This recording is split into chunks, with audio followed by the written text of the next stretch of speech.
السلام علیکم۔ مغرب میں منایا جانے والا ہیلوئین ایک تہوار ہے جس میں گلی کوچوں، مارکیٹوں، پارکوں اور دیگر مقامات پر جا بجا ڈراؤنے چہروں اور خوفناک لباسوں میں ملبوس چھوٹے بڑے بھوت اور چڑیلیں چلتی پھرتی دکھائی دیتی ہیں، جن پر ہیبت ناک شکلیں تراشی گئی ہوتی ہیں اور ان کے اندر موم بتیاں جل رہی ہوتی ہیں۔ کئی گھروں کے باہر ڈراؤنے ڈھانچے کھڑے دکھائی دیتے ہیں اور ان کے قریب سے گزریں تو وہ ایک خوفناک قہقہے لگا کر دل ہلا دیتے ہیں۔ کاروباری مراکز میں بھی یہ مناظر اکتوبر شروع ہوتے ہی نظر آنے لگتے ہیں۔ 31 اکتوبر کو جب تاریخ پھیلنے لگتی ہے اور سائے گہرے ہونا شروع ہو جاتے ہیں تو ڈراؤنے کاسٹیوم میں ملبوس بچوں اور بوڑھوں کی ٹولیاں گھر گھر جا کر دستک دیتی ہیں اور ٹرک اور ٹریٹ کی صدائیں بلند کرتی ہیں، جس کا مطلب یہ ہوتا ہے کہ یا تو ہمیں مٹھائی دو ورنہ ہماری طرف سے کسی چالاکی کے لیے تیار ہو جاؤ۔ گھر کے مکین انہیں ٹافیاں اور میٹھی گولیاں دے کر رخصت کر دیتے ہیں۔ امریکہ میں ہیلوئین کی ابتدا 1921 میں شمالی ریاست منیسوٹا میں ہوئی اور اس سال پہلی بار شہر کی سطح پر یہ تہوار منایا گیا۔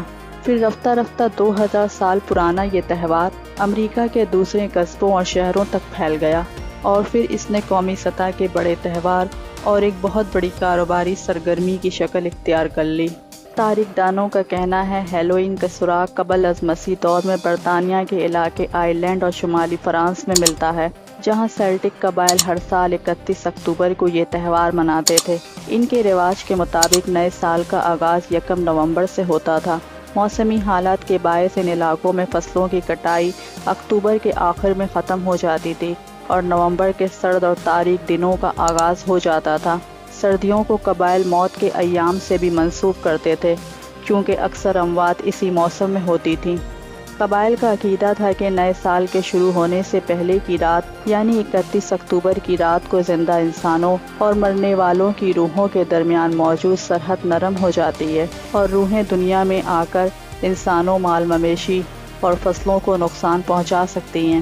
روحوں کو خوش کرنے کے لیے سیلٹک قبائل اس رات آگ کے بڑے بڑے الاؤ روشن کرتے تھے، اناج بانٹتے تھے اور مویشیوں کی قربانی دیتے تھے۔ اس موقع پر وہ جانوروں کی کھالیں پہنتے اور اپنے سروں کو جانوروں کے سینگوں سے سجاتے تھے۔ امریکہ دریافت ہونے کے بعد بڑی تعداد میں یورپی باشندے یہاں آ کر آباد ہوئے اور اپنے ساتھ اپنی ثقافت اور رسم و رواج اور تہوار بھی لے کر آئے۔ کہا جاتا ہے کہ شروع میں ہیلوئین میری لینڈ اور جنوبی آبادیوں میں یورپی تارکین وطن مقامی طور پر چھوٹے پیمانے پر منایا کرتے تھے، جن میں ایک بڑی تعداد آئرش باشندوں کی بھی تھی۔ ان کی آمد سے اس تہوار کو بڑا فروغ اور شہرت ملی اور ان میں کئی نئی چیزیں بھی شامل ہوئیں، جن میں ٹرک اور ٹریٹ خاص طور پر قابل ذکر ہے، جو آج اس تہوار کا سب سے اہم جز ہے۔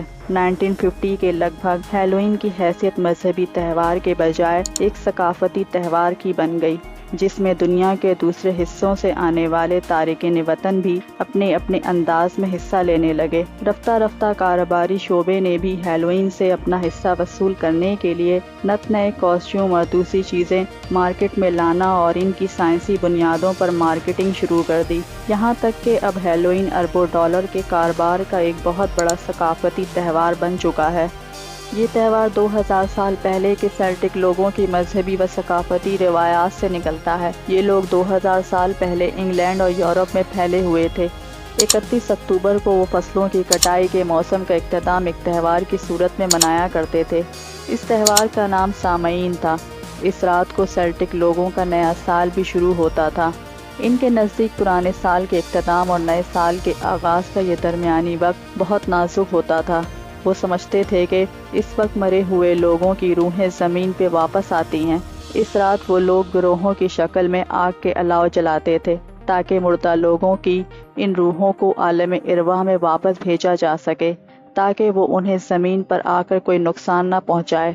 لیکن جب عیسائی چرچوں کا اثر رسوخ ان علاقوں میں بڑھا تو 7ویں صدی میں انہوں نے اس تہوار کو کچھ تبدیلیوں کے ساتھ اس سے اگلے دن یعنی 1 نومبر کو اپنے اولیاء کا دن آل سینٹ ڈے کا نام دے دیا۔ اس طرح اس پرانے سیلٹک لوگوں کی مذہبی و ثقافتی روایات کو عیسائیت کے ساتھ جوڑ دیا گیا۔ اس طرح یہ ان کے مذہبی شہداء اور اچھے مذہبی لوگوں کو یاد کرنے کا دن بن گیا۔ اس وقت یہ آل سینٹ ڈے کو ہولو مارچ کے نام سے جانا جاتا ہے۔ ان میں ہولو سے مراد مقدس ہے اور مارچ کو سادہ زبان میں چرچ والی عبادات کہا جاتا ہے۔ اس طرح اس دن سے پہلے والی شام کو آل ہیلو ایو کہا جانے لگا۔ ایو سے مراد مختصر طور پر ایوننگ لکھنا ہے۔ پھر آہستہ آہستہ یہ آل ہیلو ایو تبدیل ہو کر ہیلوئین بن گیا۔ امریکہ میں اس دن کا آغاز تب ہوا جب آئرلینڈ کے باسی 1840 میں امریکہ میں آباد ہوئے۔ وہ اپنے ساتھ اس فیسٹیول پر پہننے والے خاص کپڑے اور چہرے پہ پہننے والے ماسک لے کر آئے تھے۔ اس دن وہ ہمسایوں اور دوسرے لوگوں کو تنگ کرتے اور ماسک پہنتے کہ پہچانے نہ جا سکے۔ پھر یہ تنگ کرنا بڑھتے بڑھتے 1930 کے عشرے تک ایک عذاب بن گیا۔ تب لڑکے ماسک پہنتے، لوگوں سے کھانے کی چیزیں مانگتے اور انکار کرنے پہ انہیں حد سے زیادہ تنگ کرتے کہ ان کا سکون غارت ہو جاتا۔